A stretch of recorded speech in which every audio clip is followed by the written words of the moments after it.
Welcome to this week on Sub-Saharan Africa.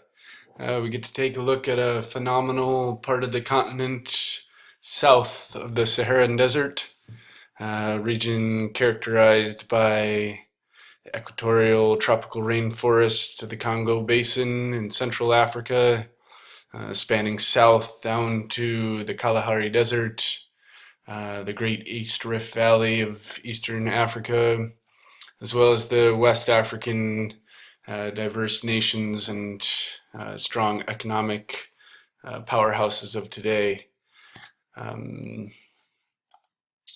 The learning objectives for this week will be working towards describing the region's vulnerabilities to climate change and its abilities to adapt to climate change compared to other world regions. Secondly, explaining the predominant trends in sub-Saharan African economies and locating 4 cities that are emblematic of these trends.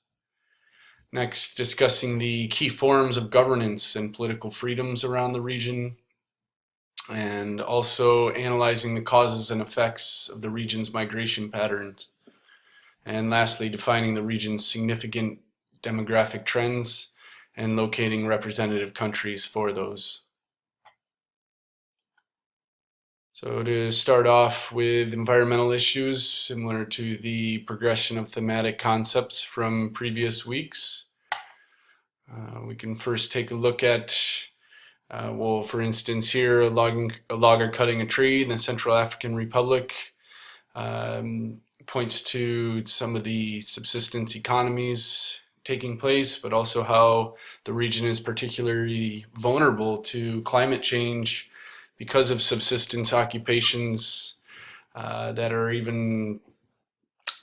are sensitive to even slight variations in temperature, rainfall, and water availability. So here we're thinking of more farming economies compared to industrial scale logging, which we see in this picture. But in large part because of the poverty and political instability, having little access to cash, the region does not have as much resilience to the effects of climate change compared to other regions. Human impacts such as deforestation here have increased this vulnerability as well.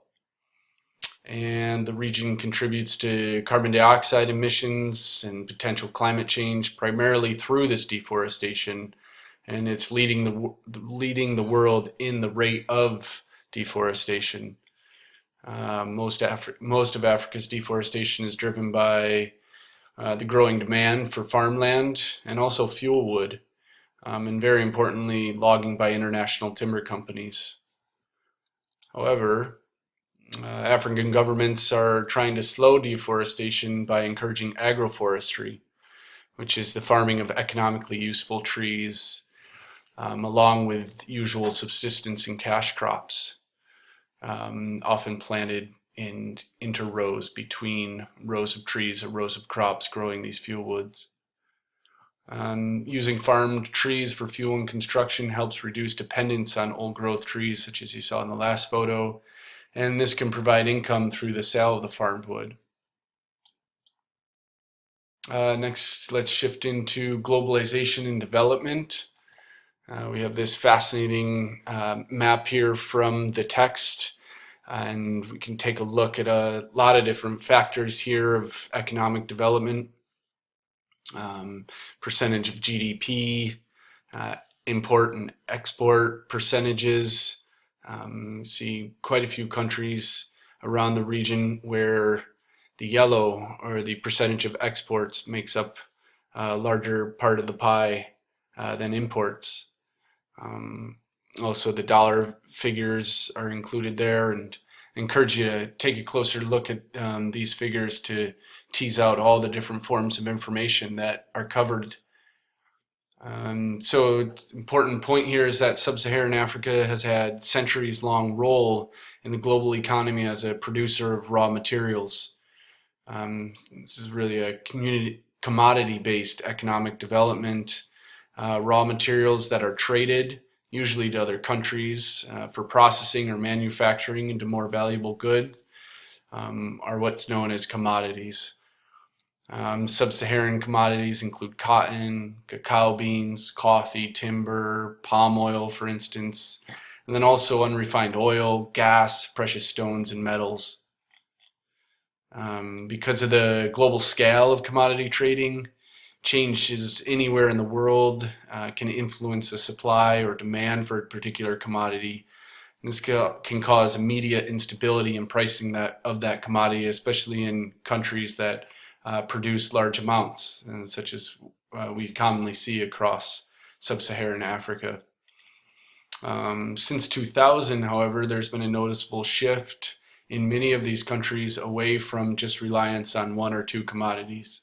Seeing a diversification across some of those commodities that I previously listed. Palm oil in particular is picking up in areas where there used to be a reliance on timber and coffee.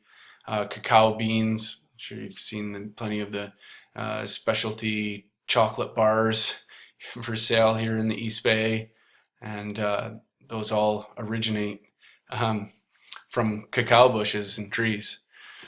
So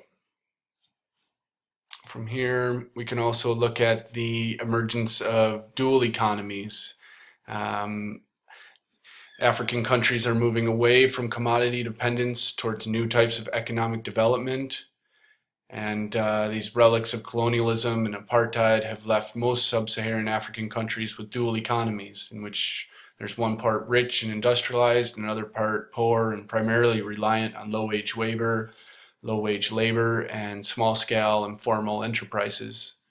I see some of that contrast here in Lagos, Nigeria.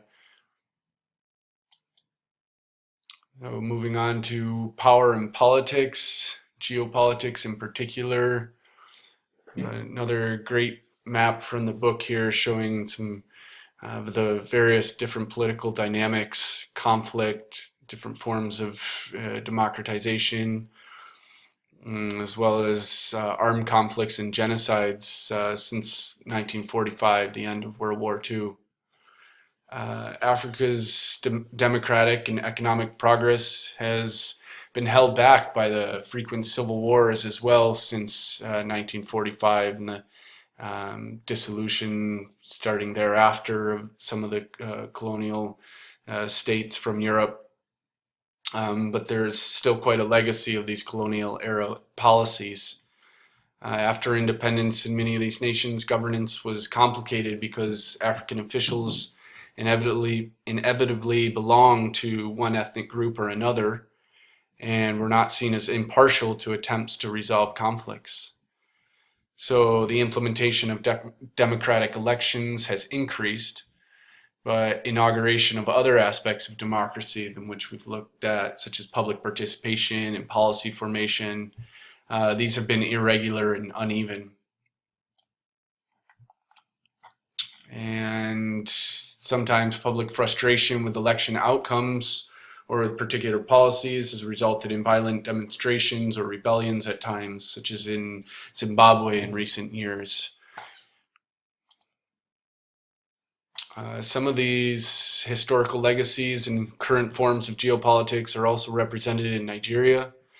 Nigeria is in part a creation of the British divide and rule imperialism, where many disparate groups, such as in Nigeria, speaking 395 indigenous languages, they were joined into one diverse country. The British were able to play on different regional powers and differences to extract resources and create policy platforms that were advantageous to export economies and British profiteering. However, geographic strategies have been used to reduce tensions in Nigeria over the recent decades, and these are to create more political states. Nigeria now has 30, and thereby reallocate power to smaller local units with fewer ethnic and religious divisions. You can see in some of the map previous political borders mapped, graphed onto, or splitting apart for that matter, various ethnicities within Nigeria. However, the politics of oil have complicated troubles in Nigeria. Nigeria's oil is located in the south on lands occupied by the Ogboni people, but virtually none of the oil profits and very little of the oil itself goes to Ogoniland down in the Niger River Delta. Royal Dutch Shell, you've probably heard of the multinational oil company Shell, seen its gas stations around the bay, now acknowledges that it has netted $200 million profit annually from Nigeria. But in 40 years, it's only paid $2 million to the Ogoni people. Next, we can take a look at urbanization and predominantly, or most importantly, the rural to urban migration in Sub-Saharan Africa, undergoing a massive shift in population from tiny rural settlements of only a few houses to substandard residential facilities in dense urban areas. Migration from rural areas to cities is the biggest factor behind Sub-Saharan African cities' growth rate of 5% a year, which is the highest in the world. And although some improvement over rural conditions, poverty and disease are relatively widespread in cities. Also, low access to birth control and low levels of education and economic opportunities for women compared to global levels mean that urban families continue to have more than 2 children, still with population rates increasing. However, also, governments and private investors have paid little attention to the need for affordable housing. So most migrants construct their own dwellings using found materials sometimes. Vast, unplanned, one-story slums surround older urban centers that house 72% of Africa's urban population, such as in Luanda, Angola. But the region's urban fertility rate of 4 children per woman is almost double the world average, but the demographic transition has begun, and indicators now show that urban Sub-Saharan Africa's birth rates will start to decline and continue. To take a little bit more of a look at the population and demographics, we can look at overall map of the region there with different colors, persons per square mile or per square kilometer. And Africa's population has grown from 200 million in 1960 to just under 1 billion people in 2013. But it's not very dense, at least in most of the region. The region's annual rate of natural increase is 2.6%. It's the highest in the world. But overall rates are slowing in nearly every country. And importantly, we can look at birth rates are high because of many Africans view children as economic advantage.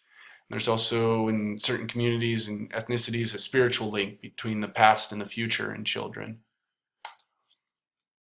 And here's some population pyramids that demonstrate the contrast between countries that are growing rapidly, such as Nigeria on the left, Africa's most populous country with 170 million people, and on the right, South Africa, representing countries that have gone through the demographic transition.